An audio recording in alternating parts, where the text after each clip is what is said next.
So full disclosure, there is a week gap in my weeks between my weeks 1 and weeks 2. Now, I was doing a lot of the stuff that was called for from week 1 into week 2. I just didn't progress because we came down with a sickness and it was just kind of a crazy week. But we're, again, like I said, we're just going to move forward. So I am pretending that it is the next week, even though it's technically supposed to be week 3. But it's okay.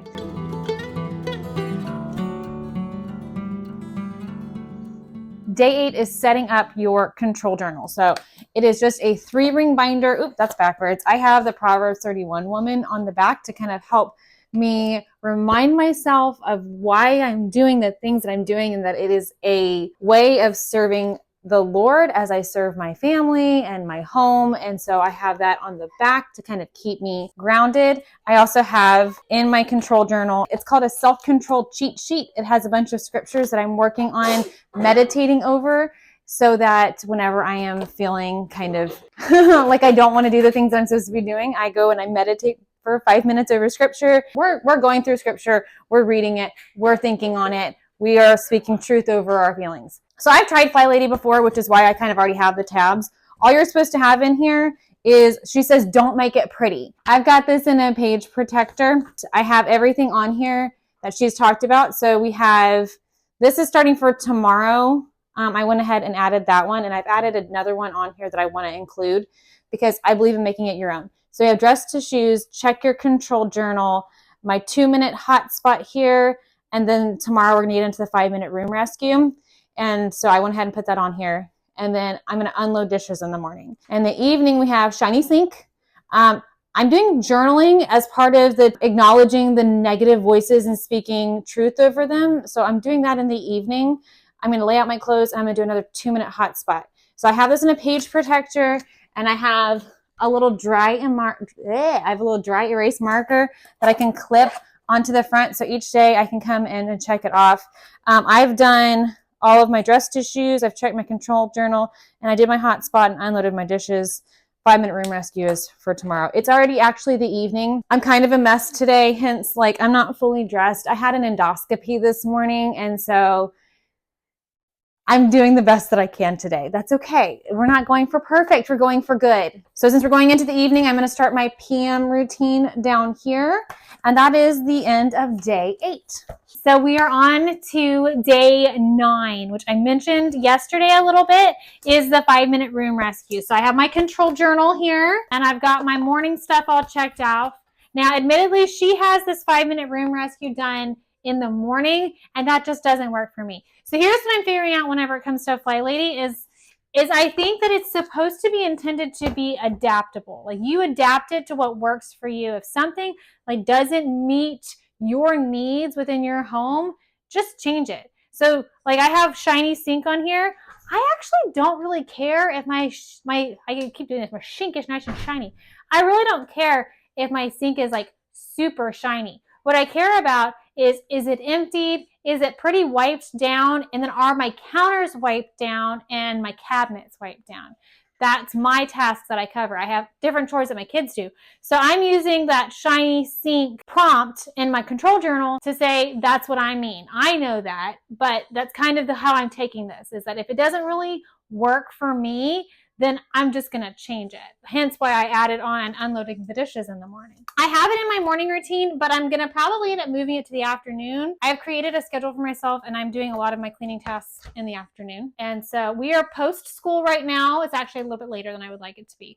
So we're going to go to my room rescue, which for now is my garage. I have a storage room in my garage that I'm going to get to, but it's too scary. I'm not touching it. I'm going to do my garage first. Okay, so here we are in my garage. You can see we've got some clutter spots, stuff that just has kind of collected. I've already done a kind of a pickup a couple of days ago, but I didn't get all of it. Okay, so like I said, I had kind of a false start last week, and so I did a 5-minute room rescue on this area. It's not really a room, it's a garage, but in this area already. So what you do is you get a timer. This time I have a pink one instead of a yellow one, but you get a timer, you set it for 5 minutes. And you are just going to pick up. You're not going to clean. You're not going to worry about going through and wiping stuff off.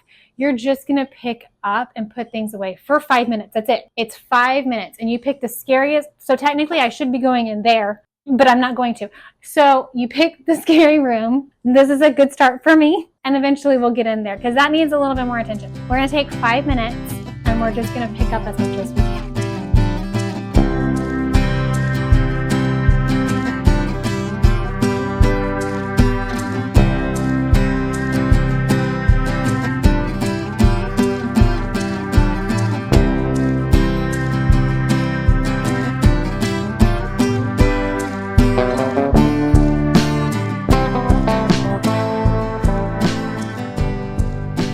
My 5 minutes are up. I'll show you what I've done. So you can see, my neighbors are outside. You can see that, so I got this cleared off and you can tell like I've got the mower and everything put away and the gas cans and a couple of things here and there, but it didn't feel like it made a huge difference. Let's go inside and talk. I definitely attempted to record when I came back inside and then apparently I didn't hit the record button. So I'm gonna do it now. The 5-minute room rescue, it's kind of gonna feel the first couple of times like you're really not making a whole lot of progress, especially if it's a really bad room.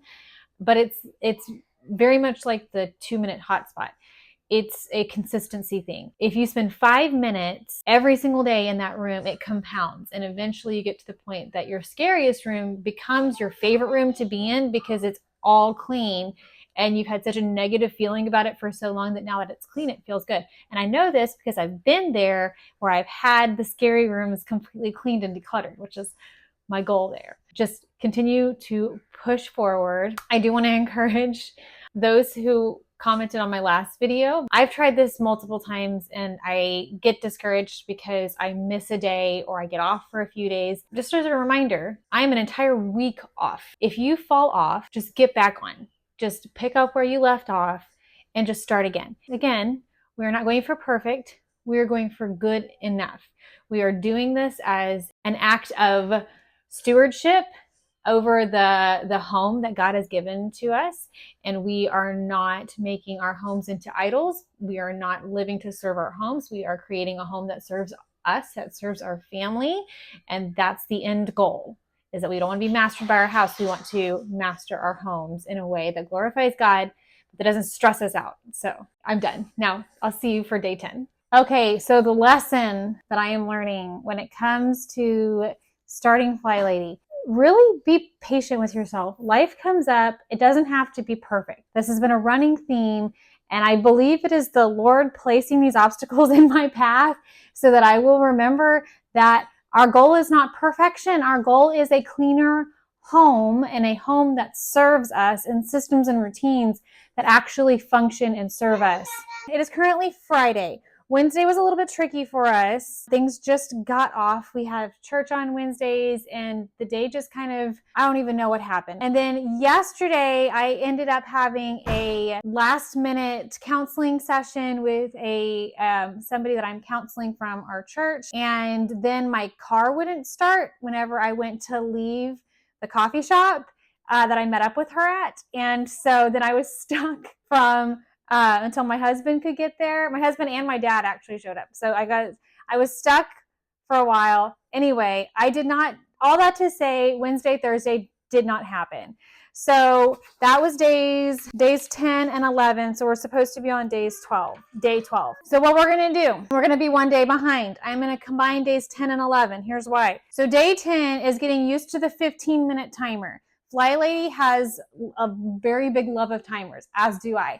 And so we are working with our timer again today, working on setting it for 15 minutes. So what she is going to have this end up being is your 15-minute declutter that you're going to do every day. You're going to spend 15 minutes every single day decluttering somewhere. This first thing that she asks you to do is to go around your house and pick up any trash you can find. 15 minutes, all the trash, throw it away.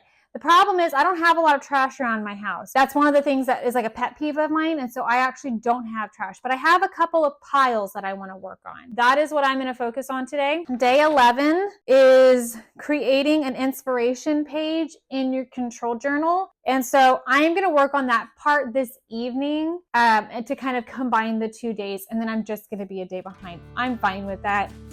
So I've got my timer going. I'm setting it for 15 minutes and we are actually decluttering right now. So I did do my paper clutter like I was talking about, but it was actually the day before and I didn't get around to filming it because my dad ended up coming over. So I was in a mad dash to get everything picked up before my dad got there, and it was just a little chaotic. So I'm giving you a clip of me actually doing my 15-minute declutter, which is what you move into after you have done your initial 15 minutes of gathering all the trash. So I am currently working on this drawer, and you will see I actually get a lot more done than I thought that I was going to. This one is super bad. I didn't show the first one. I kind of forgot that maybe I should show the before I, go in and start working. And I just got straight to work. But got to get everything out of there first. And now we put it back.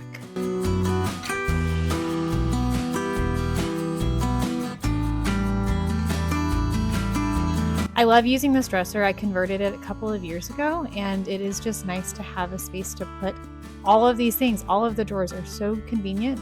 Now I'm going through and checking to see if there's anything else that needs to be decluttered within these drawers, and there wasn't, so I moved on to my junk drawer. Now, it is a typical junk drawer, and so it's not going to get perfect because it's a junk drawer. But again, we're just trying to go for better, not perfect.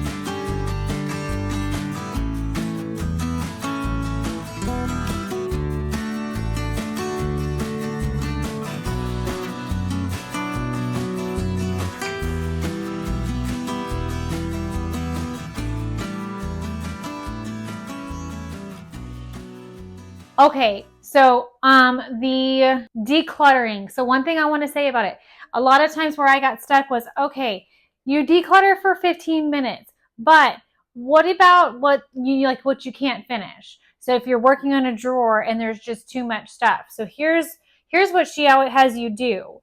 You get a box and you get a basket. I have a basket, a laundry hamper, and you put all of the stuff that didn't belong in there in here. If it's not going to go back into that space, it's going to go into here. And then as quick as you can, you're going to put all of this stuff away. And so you only pull out and you organize it as you go. What is going back in that space? What is going somewhere else? So anything that is going somewhere else goes in the basket. If it goes back in the space, set it above the space, and then you're going to put it back. And so it's a process. But that way you keep yourself from dumping the whole drawer, and then you can't just do it in 15 minutes. So I actually moved pretty quick through all of that. I'll show you in a second. I managed to get that first drawer done and then move to the second drawer and then managed to move to another drawer. So you just keep going for the 15 minutes. However much you can get done in 15 minutes is what you do. And so I got 3 whole drawers done. I'm pretty happy about that. I was really surprised how much I was able to get done in 15 minutes. Okay, so this top drawer is just stuff for mainly my almost 5-year-old to do during some school time to keep her occupied. So it is much nicer. I forgot to show you ahead of time, but it is much nicer. I showed this drawer.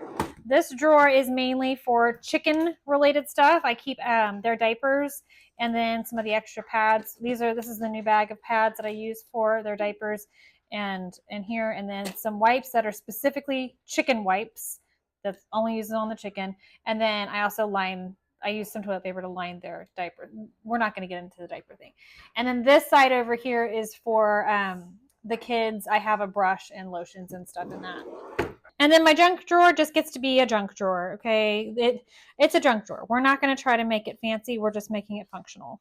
So like I said, that was from, since I didn't show y'all yesterday's, that was what I did here. But we are actually on day 13. So it says today we're going to go find one of the missions that she has on her website and go do it. They're fast and easy. This is going to introduce you to how we break our home into zones so that we never have to spring clean again, which sounds awesome. You can find the missions at your launch pad. Okay, so we were at our school computer because my computer is not wanting to work with me. Okay, so it looks like each day has a different mission. They don't go through Saturday, and it's currently Saturday. So I'm gonna just pick which one I want to do.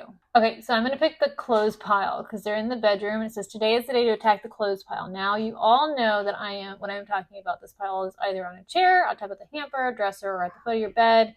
Set your timer for 15 minutes and grab some hangers and start folding. So I actually have a clothes pile in my room. I'll go deal with that. Okay, so technically I'm only supposed to be in here to mess with the clothes pile. However, I didn't get around to making my bed this morning because it's a Saturday and I'm an early bird. My husband is a night owl, and so I can't, he sleeps in, and so I don't get to making the bed normally on Saturdays until much later. And we ended up going to Home Depot and getting plants, and so I haven't made it back in here. So anyway, I'm gonna do that first.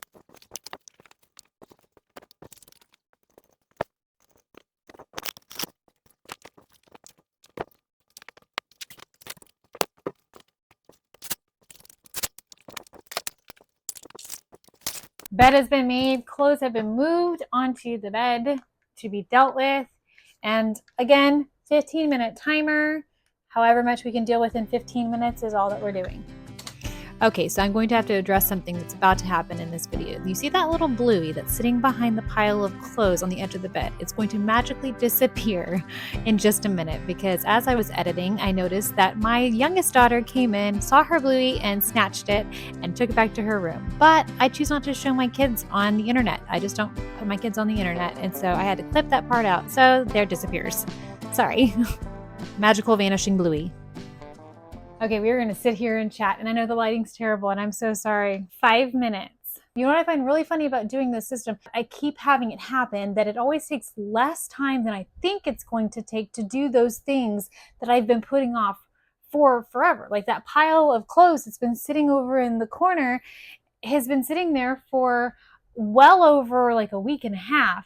And rather than taking the 5 minutes to put it away, I just kept walking by it. And I think that the FlyLady system works really well for my ADHD brain because you're just going to take 15 minutes. You're just going to take 5 minutes, 2 minutes. It's just like, you just have to focus for this much time. You don't have to do a whole thing. And I'm going to tell you exactly what you're going to do in this specific amount of time. That's what I need in my life. It's like, this is what we're going to do. And we're only going to do it for 15 minutes. And that's it. That's all you have to do it for. And my house is clean. I'm really enjoying this system. I think it's going to actually stick. So I am going to go finish up my hotspot and my room rescue. And I will be back to talk to y'all for day 14. Last day in week 2. Okay, well, we made it finally to the end of week 2. It is Sunday. How I'm doing this as a Christian, I am choosing to not do a lot of the FlyLady stuff on Sundays. So I'm not going to mess with my hotspot. I'm not going to do the room rescue or the declutter or anything on Sunday. None of that's happening on Sunday. It is going to happen Monday through Saturday. But I am going to continue on with the baby steps because it's a 31-day thing. And so on day 14 is your calendar. And so I went on her website and read the essay about using a calendar. And she talks about how planners and things, you know, when we have new systems, we go out and we buy a new planner, which totally feel that. I do that. And that it doesn't end up working out because planners are often made for planner people who are not having to go do FlyLady system because they are just naturally the planner type people and organized people. She said we are going to keep it extremely simple. So I do have a planner I bought. So before I had gone back and forth on how I was going to do my planning system, I have a bullet journal that I've been using. What I find is that I get really excited about it and I am consistent. And then all of a sudden this was July 30th and I haven't done it since then. And it is currently August 10th. I love this so much, but I can't keep up with it. It's too hard for me. So I have a planner that I had bought before that I wasn't going to use because I was going to try again because I had a bullet journal. And so I was trying the bullet journal thing. This one is extremely simple. It was pretty cheap on Amazon. I can link it if anybody wants it. It's a very simple planner. It has just a very plain calendar with lines And then it has very simple days. It's a horizontal, and it has the checklists on this side and then space on this side. And so that's what I'm going to do. I'm going to just use this planner instead to keep it very simple. So this is my hotspot area. It's my drop zone area. It's where I have a box right here. I have this box that I keep all of my stuff in, my homeschool planner and my daily planner, anything like that. I keep it all in here. And so I am going to just keep this in here. I may revisit the bullet journal thing if I want to do a daily planner, but honestly, I came up with a system that has like printouts of my daily routines for each day. And I can just clip these into my weeks on the day and do it that way. So that way I'm not having to write too much. Because if there's too much writing every single day, I'm not going to do it. Let's just be honest. I'm not a planner person as much as I want to be. So this is where I keep my control journal. I've got it over here. And now I've got my planner over here as well for my calendar. And that's the end of week 2. I do need to go through and fill out my calendar. But that is to be done just throughout. And I'm not going to worry about it right this second. So that is it for week 2. If you have any questions, if you've been doing the FlyLady system along with me, let me know in the comments, because it's very encouraging to know that others are doing it with me. And if you are going to start now that I've been doing that, let me know also of that, so we can just kind of see, keep each other accountable. Let me know how it's going for you. Or if you've started another system, I'd love to hear that too, because this is all about just keeping home to the glory of God. So thank you for hanging out with me this week. If you have any questions, let me know, and I will see you in the next one. Bye.